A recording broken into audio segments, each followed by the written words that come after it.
So there's this indie survival horror game called The Store is Closed. It's a game about spending the night in a furniture store. And it looks pretty cool. I think a lot of people like it, but there is one person, or rather entity, that is not the biggest fan of this game: IKEA. And I think that's because the game setting is slightly, just a little inspired by IKEA. The store sign is just an IKEA sign with a different Scandinavian name. The enemy shirts are just IKEA uniforms, and the interior of the store is, it's just IKEA.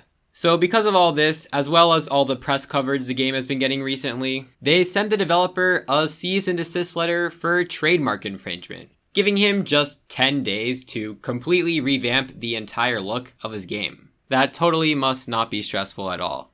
Now, I guess you can't really fight IKEA on this because they're IKEA, but I feel like they're in the wrong here. Parody is protected under copyright law as fair use, and this game is clearly a parody rather than a legitimate attempt to impersonate IKEA. But I guess there's not much you can do unless this solo developer wants to take IKEA to court. I don't think that'll be happening. This is a really scary letter to receive for any indie developer, and especially in this case since the game was in its last week of its Kickstarter campaign, so you can imagine there was already enough to deal with without this, tiny little IKEA lawsuit thing. The dev says his plans for the end of his campaign have kind of been screwed over since he was planning to work on a new alpha update for his Kickstarter supporters, but now he has to desperately revamp the entire look of his game in the next 10 days to not get sued.